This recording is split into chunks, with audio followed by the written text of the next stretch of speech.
All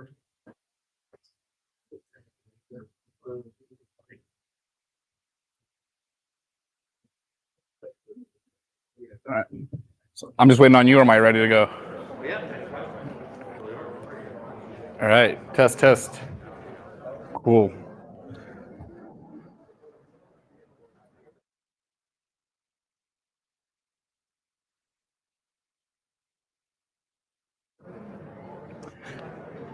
All right. So who here has heard of HTMX before? All right. Anybody actually use it? We got one back there. Okay, cool. So today we're going to talk about HTMX, and some people have called it, if I can get this clicker working. Oh, can I get the USB for this? Yeah. Oh, it's in here. Oh, shoot. What happened? That's not good.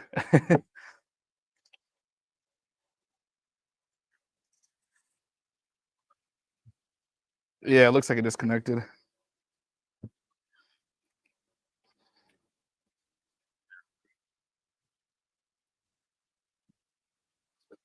There we go. All right. So some people have called it the anti-JavaScript framework. And this is a, we do?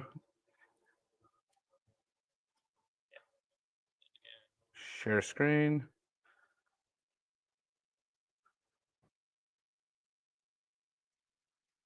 Yeah. You see it for you? I think there we are good. Sorry about that. All right. So the anti-JavaScript framework. So this is an inaccurate representation of HTMX. I've heard this said before, and it's not trying to eliminate JavaScript. In fact, HTMX is a library built with JavaScript. So there's kind of some misconceptions about it. Some people think it's a meme, it's a real thing, and I think it's a really cool pattern and a way of building applications that just lets us rethink our approach. So it's a way to build dynamic web apps with less JavaScript and maybe more efficient JavaScript. So this is what I want to talk about today. We're going to share some demos, but before we get into that, I want to share a quick story. So several years ago, I was working at a forensics laboratory, and I was in charge, or got tasked with, building a massive application to rebuild a laboratory management system. So this is a really expensive system. It's something that's pretty complex as far as how it integrates with the lab, and somehow I got the gig to actually build it. And at that time, I only knew a little bit of HTML, CSS. I had built WordPress websites, but I really wasn't experienced in this area. And I decided to try to take a stab at this and see if I can go further. I've been doing basic web development for years prior and wanted to kind of expand this. What's going on? Okay, cool. So I stuck my nose where it doesn't belong, and I decided to convince my boss to try to let me build a system that he was looking at other agencies to build for us. And we were getting price ranges between $70,000 to $100,000 to build this system. And I decided, hey, you know what? I'm going to try to build a mock-up, and I'm going to bring this into a meeting and see if maybe I can go ahead and try to build it. So I somehow won that bid, and the system that I had to build was responsible for managing hundreds of thousands of lab samples every single year. So this is a forensics laboratory. We would test petroleum samples. So a client would send in a sample from anywhere in the US, and then we would test that sample on these very complicated machines, and then we would send the results back to the client. So I had to manage these systems, or these tests, and I also had to make sure that the system was qualified to work with lab data. So the chemist would enter the data, it had to store the data properly, and had to convert it. So it had to meet a lot of these specs. Now, the thing we were looking for was a way to report the data or the sample results back to our clients, because prior to this, many of our customers would send in tens of thousands of samples from all over the US each year. And what would happen is our old system only had an internal way to manage the data, but we would send out PDFs and send these results back to the clients. But what happens is when a client needs to look at a sample from 2016, they have to go back and find an email somewhere in there mixed up with that spam, and that doesn't really work. So this was kind of the big idea on the client interface. So I brought this pitch to the meeting, and this is a Microsoft Paint project. This is not a fancy design, and I don't know how this worked, but this was my idea and one of the visuals that I had for it. So first of all, I have the map of the US here, and on that map, you would pinpoint every single sample that was sent in and where you sent it in from. So the dots would represent the sample status. We would have green for everything went well with the test. You don't have to do anything with it. Black would mean something's out of spec, but it's still all right. Red would mean something's wrong, call the lab, we need to look into this. Down below here, you see the table somewhere here, if I can point to that. Now the clicker doesn't work. That's just a way to search your data, look up a sample by its ID, by location, and by a date range. And on the right side, somewhere where you would have a modal pop-up, and this would basically expand a sample once you clicked on it and you can view the data. So that's the pitch. I got the green light, go ahead and build it. I had about a year to make this work. So I'm doing this research, and at the time, as I mentioned, I'm a not a beginner developer, but I haven't been in this field yet where I'm building complex systems like this. So I had spent a couple of months working on Python for a little bit. So I liked the Python web frameworks. So I selected Django for multiple reasons and a Postgres database. And one of my big reasons for selecting Django was because Django has this thing called a templating engine. And if you're not familiar with a template engine, or maybe you've used one that's a little bit different than it, the idea here is that you can render data out dynamically to your template from your backend. So here we have a function on the server side. It's responsible for rendering out the index.html template. Somewhere within that function, we make a query to the database, and then we pass in that data to the template. And now this data is available in the template. So on the template side, you can now just use something like this, where with the Django one, we have the double curly braces for variables that we can just output. And then we can write dynamic content like for loops, if else statements, and so on. So that's the core idea, and it's made up of variables and tags in this example. So this looked like what I needed to build out, or what I needed to use to build out the system. So I went through multiple iterations of this, and what I would do is I would build a part of the system, and then I would bring it to a lab chemist, and I'd have them enter some data, and they would test it, tell me what's wrong with it, maybe add in a feature, and then I would go back and build it again, send it to a client, and then we would have this feedback loop, this iteration as I built out version after version. We got to the point where I had a working system going, and I was getting close to what I thought was going to be the end. But I started running into little issues when I needed UI updates. So on the client side, I would maybe want something to happen where I expand a pop-up modal. I needed some new data in my UI. And I started realizing the limitations of a templating engine, because template engines only render out data, in this case, like the Django one. It only goes one way. So I started adding some JavaScript into this, where I would do some DOM manipulation, would update the UI, but this started getting messy once I started doing a lot more, because my dashboard required a consistent state with my data, and it all had to be synced up. Now, it is possible to finish this project with the way that I started integrating JavaScript, but it got really messy, it was hard to manage it, and it was insecure at the same time. So I ran into a roadblock, and I had to rethink this entire approach. Now, as I'm learning, I'm still building here, I'm learning about different ways of building out applications. I start learning about this new approach. For me, it was new. Oh, by the way, let's go back into this real quick, I forgot this. This is kind of what your code starts looking like when you're writing raw JavaScript without a front-end framework. You have a bunch of CSS selectors here where you're referencing DOM elements, and then in order to modify these elements, you're adding event listeners, then you're having to have a bunch of conditions where we're checking, is something on or off? Is this supposed to be one color or another? And I call this term dancing with the DOM. I've heard this before, I don't know if it's a common term, but it's where you're having to keep track of every part of your UI, as opposed to simply maybe updating the data and letting it re-render like you would in a front-end framework. So that's why I ended up going with this approach, which a lot of us are very familiar with, where we build out our backend and we have our front end completely separate. And we simply create an API and we connect the two, and that's how everything works. Now, this worked for me, and I was able to get the project complete. It took me about 6 months to actually get it running.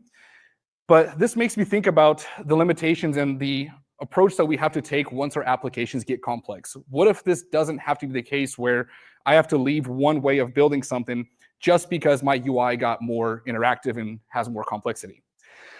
And that's what we're going to look at here. And this is where I want to talk about HTMX, and where it may have been something that could have helped me in my process and maybe could have kept me from having to go that direction. So HTMX is a library that extends the capabilities of HTML with event-driven requests through custom attributes that allow us to make AJAX requests to our backend. So it's a little bit of a different way of doing things, and allows us to build modern UIs and write less JavaScript.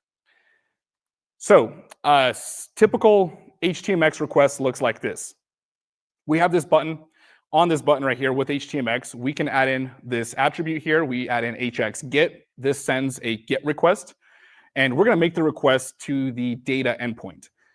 Now, on the request, we go ahead and hit the server. And from the server side, this is where things kind of change from what we're used to, where we typically expect a JSON response. We expect HTML back as content with HTMX. Now, what happens is the default state with HTMX is to replace the target element or the trigger element, the element that triggered the request, in this case, the button, with the content that was returned from the server. Now, we don't want this div inside of a button. That doesn't really make sense. So we can add in the HX swap attribute, and we can say, OK, go ahead and swap the outer HTML of this button. So when this button is clicked, the new UI element will now be the div that we see in that server response. Now, what if we want to maybe place an element somewhere else on the UI? This is very common. We click on one part and we want the DOM to update somewhere else. Well, with this response, we can set the target attribute with a CSS selector. And now this is going to look for an item with the ID of container. And it's going to swap the outer HTML of this container, making the response look like this. So that's the core idea. We're returning HTML instead of JSON objects, and we're simply swapping data out here. So this isn't to pin JavaScript against HTMX, because that's not the argument. I wasn't trying to say HTMX is an anti-JavaScript framework, but this is an interesting comparison here. So this is the same request with JavaScript and HTMX. So with JavaScript, we have a button with the ID of BTN. We go ahead and use a CSS selector. We get that button. We add an event listener to that button. Then we make a request. We get some JSON data back. We create an element. We create some inner elements. Then we add in the data to those elements. Finally, we append the inner element to the outer element. And then we simply swap it out in the DOM right here with replace with. Now with HTMX, we send the request, swap out the outer HTML on the server side. We return this string right here that will be converted into HTML on the client side. Now that's kind of ugly, because if we're writing HTML on the server side like that, I don't want to be writing these strings right here in a Go server or any other backend. Well, we don't have to do that. We can simply return the template itself and then write our HTML where it belongs. So what I want to do here is I want to actually get into the code, and I want to demonstrate how this works by building out a single page application with HTMX. And I already have an application built out. We're just going to update the DOM a little bit here. And the idea here is not to build out SPAs with HTMX. It's simply to show you that complex functionality that you would think would require a framework or just a lot of JavaScript that you have to write. It can be done with something like this. Now, there's going to be issues in this application itself. We don't have a router or anything like that, but we are going to be replacing DOM elements and changing the page here. So let's try this, and hopefully this mic catches me here. Okay, test. Okay, so this is the demo right here. This is like a Medium clone. And on the right side, we have our page and then the template around it right here. Now, within this, there's not a single line of custom JavaScript code written here. So anytime I click on one of these elements, the page changes. I can add a story. The data is already pre-filled for me, so it just randomly finds an object that I have that is randomly selected, add some data, and I can delete these items right here in line, seeing multiple parts of the UI update, and also edit it directly in line like this, and we'll see updates throughout the UI. So let's see if this live coding session actually works, because nothing ever goes wrong with these. And I'm going to switch out my project. Yeah, let's do that. Okay, and I'm going to CD into the demo that I have. And I have an Express backend. I'm using an AppWrite database here. That part is not really relevant to the demo here, but I just wanted to give some context. So we are using data that we're requesting from a database. Oh, here we go. Oh, no worries, no worries. Does that work? Okay, perfect. Okay, so right here on our server side, we have one page that's going to be returned. It's just a root domain. It returns the index.html file, and that's it. All the other routes here are simply going to be partial UI updates. So we're going to make requests to these, and then we're going to get back elements that will be updated on the front end. And within index.html, we have a container around our entire project. We have the add button, and then our post snippets, which you see on the left side here. So if I refresh this, we should see our new project and nothing works. So that's the left side. And then we just loop through each post, we render those out, and then our page is this empty container. So that's what we're updating. So let's say we want to simply get a story when we click on this and add it to the DOM. Now, in order to do this, we're going to find a post here. And I want this to happen whenever I click on the title or the body. So that's this div right here. And we're going to make a request to this endpoint right here. Wrong one, this one right here. And that's just /post and then the ID. And then we return an h1 tag with a post title. So that's all it does.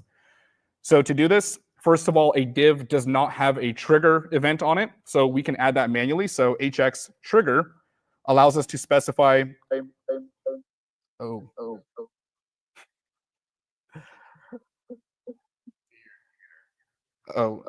There we go. Okay. Must have opened that up.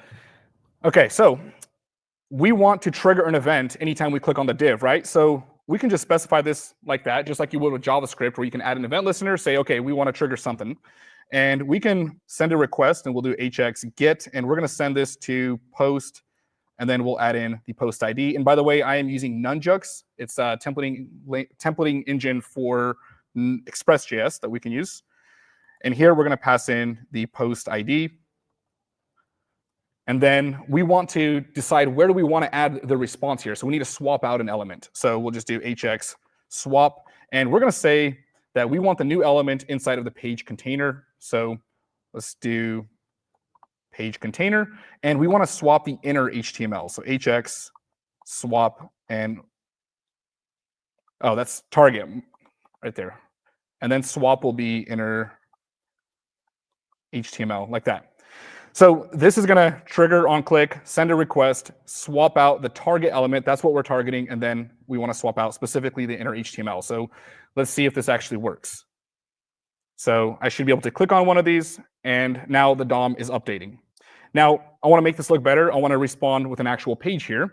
So I also have a post.html page. So we simply render out the title, the body with some rich text. So on the server side, all I have to do is change this to res.render. And we're going to render out post.html. And then we want to send some data with it as well. So we'll just pass in the original post.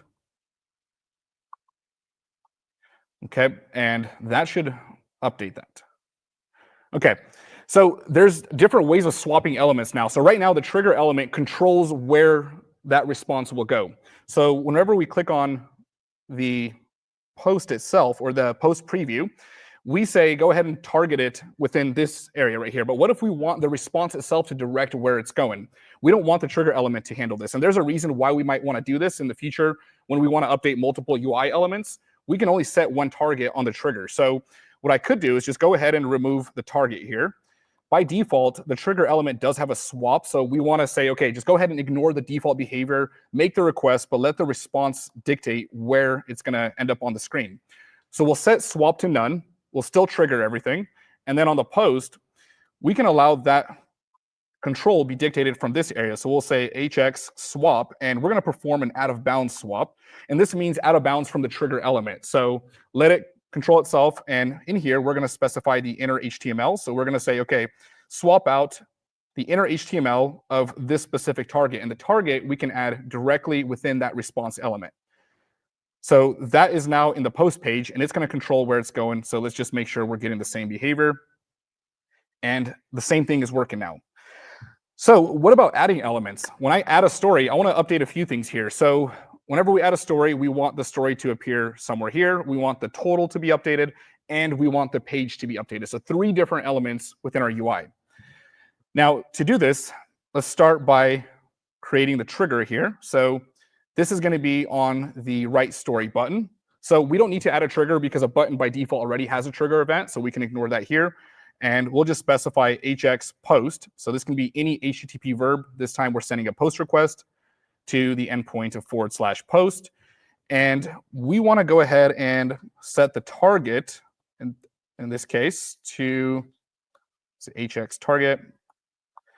we're going to add this to this left side column right here to post snippets. So that's where the first item is going to be added.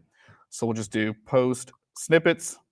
And then the way we want to append it to the DOM, we want the post to be stacked up at the beginning of it. So we don't want to swap out all the content inside. And we're just going to add it to the DOM through or at the top part. So with this, we're going to do HX swap, and we can just do after begin, just like that. And then from the server side, the post request is going to add a post. Again, the data is already pre-populated for me. And then we're going to return the post title. So let's go ahead and add that. And there we go. We're seeing that element be added. Now, really quickly, we're just going to style this. So we're going to start making little components here. And we also want to update that total. So let's try that out. So for the code preview, this part right here, I'm going to need to just copy and put this into its own page. So we'll remove that. Instead of components, we'll add in a snippet.html. We'll throw that in here. And now in this for loop, we could just go ahead and add in the component. For some reason, I don't have the indentation on. We'll just do includes and then components and then snippet.html. Okay, just to make sure that's working before we render out the new page. Where's the issue?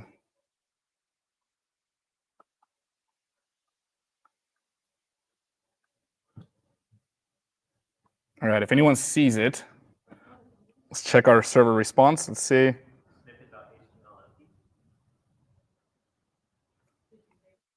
Maybe I didn't save it. Let's try this. Live coding. All right, give me a second. Oh, I believe it's in. Was that the case? Let me. No, what? This wasn't the part that I wanted the issue to occur.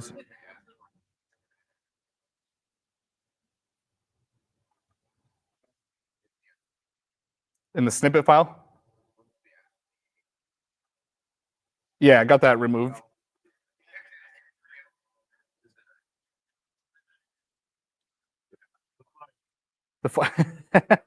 Oh, there we go. Okay. So we were. Thank you. All right. So on the server side now, we could simply, let me try to make this within, 3 minutes we have. We could just render out the actual snippet itself here in the response. Now, I'm going to speed this up a little bit, and I'm going to create a response that returns back multiple elements. So typically what I could do is I can just do components, snippet.html right here, and then when I add it, it's going to be styled. The problem here is I'm only returning one component now. So with this, what I'm going to do is I'm going to create a page that's going to take care of the entire response, and then the items within that page will dictate where they're going themselves here. So I'm going to create a view here. We'll just do responses, and there's multiple ways of doing this. This is just the way that I like to do this for now. We're going to call one. We'll just do this post_add.html, and we're just going to say in this page, let's go ahead and include, not includes, include. And we're going to get the components and then snippet. And let's just add the total right now. So for the total, I'm going to go ahead and add this into the response too. So we're going to take this total, and we want to update this because we added a new item. So let's go into post add, and we'll just add this directly in here. So that's what the response is now going to include. And total needs to dictate where it's going. So we're going to do HX swap, and we're going to set this to true. So this works a little bit differently from what we saw in post.html, where we targeted how it's going to swap, and then we set the CSS selector. Now, in this response, HX swap, and then I need to set out of bounds to true, simply means wherever on the UI we find an element that contains this ID, swap it out. So we don't need to set the target, it's going to do it itself. So we're returning back the snippet and the total in a single response, and then in the actual add response or add request here, we're going to render out the responses, and then we're going to do post_add.html. So let's give that a test here. I knew something was going to go wrong. Oh, I need to add the data too. So we need to send the data back with it. So we'll return the post and then the total.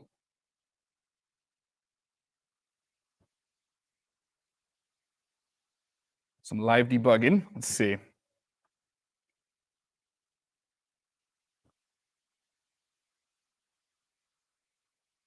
Right. Responses.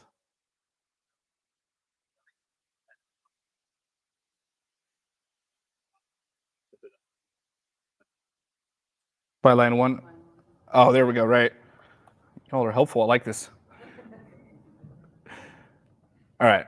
So here we go. So we're going to probably end it right here. But when I'm adding a post now, we're not going to update the page. But the way you would add the page is simply by including the page into that response.